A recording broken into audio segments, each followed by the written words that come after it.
नमस्कार दोस्तों, मैं दिनेश। आप सभी का स्वागत है आपके अपने चैनल कथानक स्टोरी टेलर पर। साथियों, कई बार हमारे आसपास कुछ ऐसे लोग होते हैं जिनको बात करना बहुत पसंद होता है।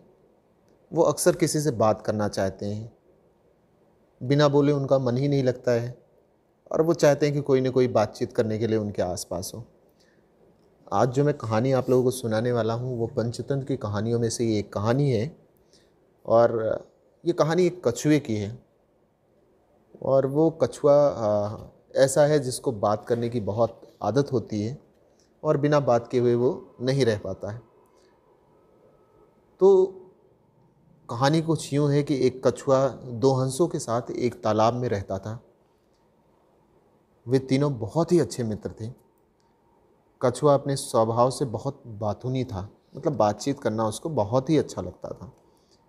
एक साल ऐसा हुआ कि जहाँ पे कछुआ और हंस रहते थे वहाँ पे बारिश ही नहीं हुई और बारिश ना होने के कारण तालाब सूखने लगे।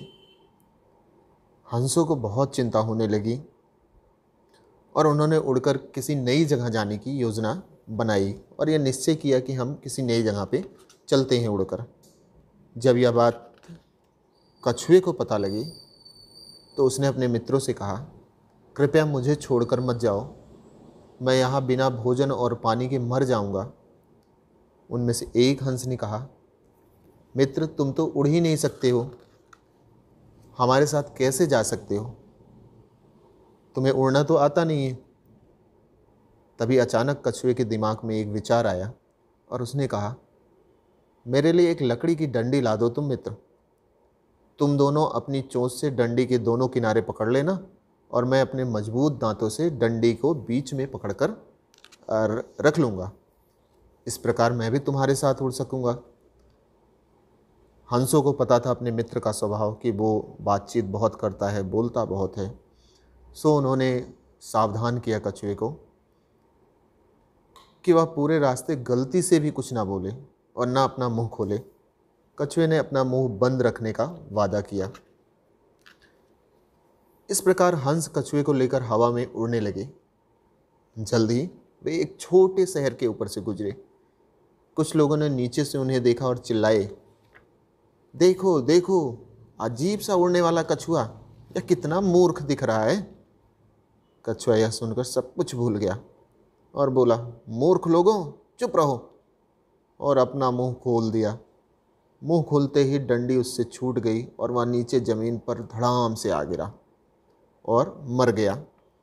यह देखकर उसके दोनों हंस मित्र बहुत उदास हुए और वे एक नई जगह के लिए उन्होंने उड़ान भरी और वहाँ से वो चले गए। तो देखा आपने दोस्तों कि कई बार ज़्यादा बात करना कितना नुकसानदेह भी होता है। हम में से कितने दोस्त ऐसे हैं जो बहुत बातचीत करते हैं और कुछ ऐसे भी दोस्त होंगे जो बिल्कुल बोलते ही नहीं हैं। तो आपको ये कहानी कैसी लगी आप बताइएगा ज़रूर।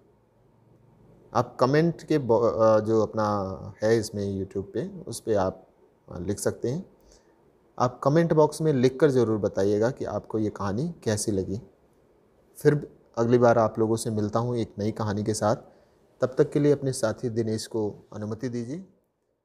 धन्यवाद।